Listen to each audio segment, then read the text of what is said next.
Панцер С-1 виявили на виїзді з окупованої Феодосії. Ворожу систему протиповітряної оборони зафільмували партизани з руху АТЕШ. За їх даними, панцер стоїть у полі в напрямку Владиславівки, тобто приблизно ось тут. Представники підпілля кажуть, що вже поінформували довгу руку Києва щодо зайвого залізяча на кримській землі. Ще один ешелон з окупантами помітили на сході Криму. В районі Леніно, історично це Єдикую, станцію Сім-Колодязей минув потяг, завантажений особовим складом і військовою технікою. На платформах серед іншого танки Т-80, БТРи та вантажівки КАМАЗ. Ешелон рухався вглиб Криму.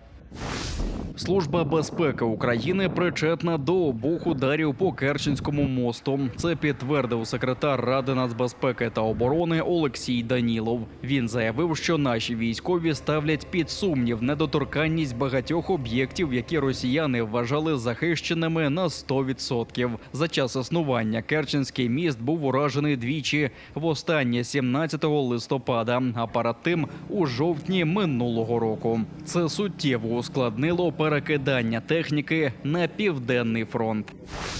Щорічна сінєва розплескалась у Криму. Окупаційна влада разом з вбраними у тільники дядьками відзначила День підкорювача фонтанів і міцного алкоголю російських десантників.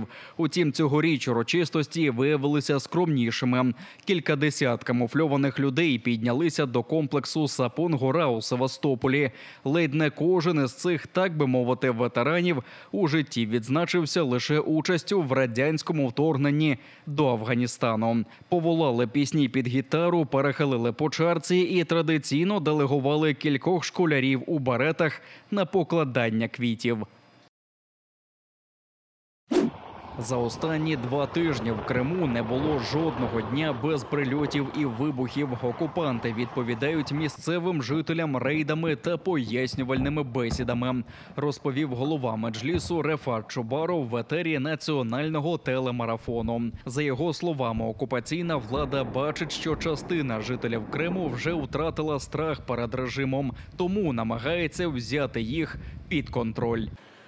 Коли ми говоримо про тих, хто не приймає окупацію, залишаються відданими українській державі, я говорю, як правило, це сотні тисяч людей. І це без всякого перебільшення. Це є кримські татари, це етнічні українці, є частина людей інших національностей. Вони по-різному себе зараз поводять, але головне те, що вони не укріплюють окупаційну владу, вони не прислужують їй. Це головний такий для мене критерій.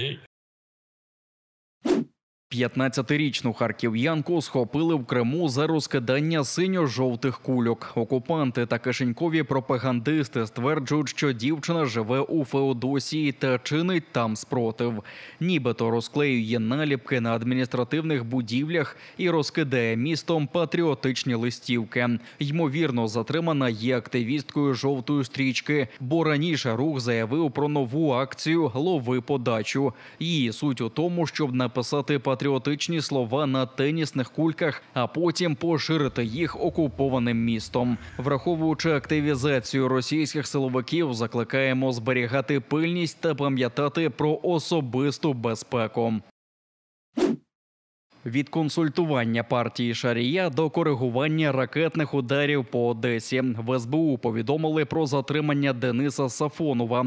За даними спецслужби, він працював на російську воєнну розвідку та був завербований ворогом в окупованому Сімферополі. Туди він поїхав після початку повномасштабного вторгнення з дружиною.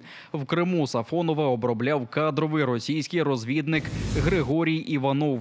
В СБУ стверджують, що Сафонов дістав псевдодизель та $500 авансу. Після повернення до Одеси відстежував переміщення української ППО та передавав цілі для ударів. Тепер підозрюється у зраді держави в умовах воєнного стану. Я согласился это все делать. по возврату в Одессу также мне была поставлена задача проверять места массированных ракетных атак Российской Федерации в Одесском регионе.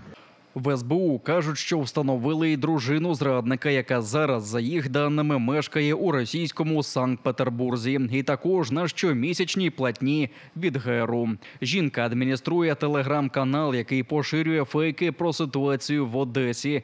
Служба готує підозру в державній зраді і їй також.